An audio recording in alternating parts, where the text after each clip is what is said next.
Good morning. I'm fighting laryngitis, so hopefully this one is not too hard to hear. But I'm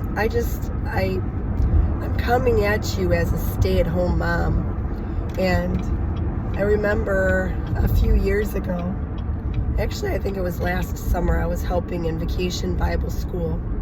And I was standing in the snack portion, and just in conversation, it became very clear that I was a minority as a stay-at-home mom. That's not super common these days. And I'm watching families do their best. I think a lot of families in my life that I see, both parents are working outside of the house and the kids are thriving, and they somehow manage to have time together as a family. And as a stay-at-home mom, I think, as a mom, I would say in general, I think a lot of the weight of the management of the household tends to fall on us. And it's not a bad thing. It's just, you kind of have to be careful, because I think a lot of times we can either doubt ourselves or not feel like maybe we're measuring up to all that's needed. And then you can pick it apart a little bit and try to understand what our actual needs are. And you'll quickly realize, whether you're working or not working, there's not usually enough time to pour into your relationships the way you would like. And I've made an effort to pour into my relationships, and I'm sitting here perhaps a little discouraged that it doesn't seem like it does any good, and it also is starting to feel like there's even less time to pour into relationships. And because I have a mind that has bad habits of anxious thinking, that can make my mind spiral, those types of thoughts. And it's just one of those things I think I'm encouraging awareness on, because it feels, I just found a leaf in my armpit. We were in Wisconsin last week. This is a side note. I'm going to try and get back on track.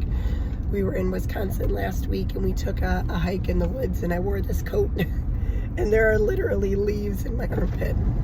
So anyways, my encouragement is to rest in knowing that if you're putting your best in and you're mindful of actual needs, not needs of greed, but needs of emotional banks. I think if you shift your priorities to the relationships, I don't think you're going to be let down by what that does. But I also want to encourage you that it takes a long time.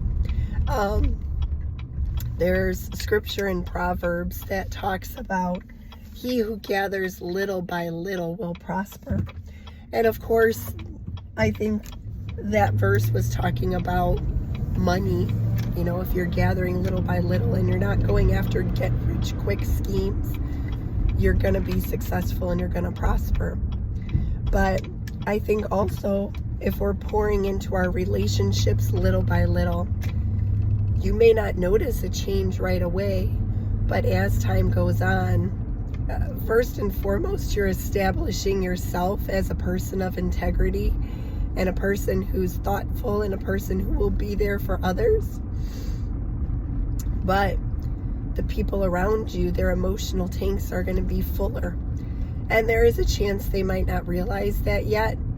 But if they look back and you've been there consistently, I think that everybody's going to be better off as a result.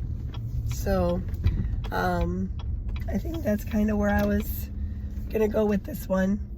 And like I said, I hope that my laryngitis wasn't too much for trying to understand what I was trying to say. Hopefully next time I have a stronger voice, and I hope you're having a great day.